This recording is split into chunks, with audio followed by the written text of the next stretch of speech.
നിതീഷ് തിവാരി സംവിധാനം ചെയ്ത ഇന്ത്യയിലെ ഏറ്റവും ചെലവേറിയ സിനിമയായ രാമായണയുടെ ക്യാരക്ടർ ടീസർ പുറത്ത്. ശ്രീരാമനായി രൺവീർ കപൂറിനെ ടീസറിലൂടെ അവതരിപ്പിക്കുന്നുണ്ട്.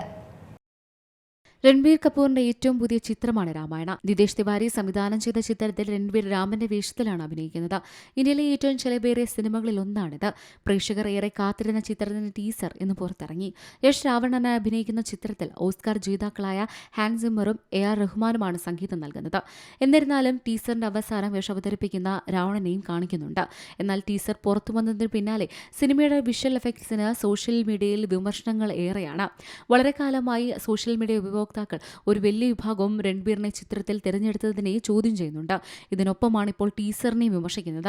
ടീസറിലെ ചില ഷോട്ടുകൾ AI പോലെയുണ്ടെന്നും 4000 കോടിക്ക് മുകളിൽ ബജറ്റുള്ള ഒരു സിനിമയുടെ വിഷ്വലുകൾ പോലെ തോന്നുന്നില്ല എന്നുമാണ് കമന്റുകൾ. ചില ഷോട്ടുകൾ ഗംഭീരമായി അനുഭവപ്പെടുന്നുണ്ടെങ്കിലും മേക്കേഴ്സ് ഇനിയും VFXൽ മെച്ചപ്പെടുത്തണമെന്നാണ് മറ്റു ചില അഭിപ്രായങ്ങൾ വരുന്നത്.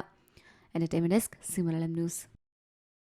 ഏറ്റവും പുതിയ വാർത്തകളും വിശേഷങ്ങളും വിരൽത്തുമ്പിലറിയാൻ സി മലയാളം ന്യൂസ് എല്ലാ ഡിജിറ്റൽ പ്ലാറ്റ്ഫോമുകളിലും ലഭ്യം.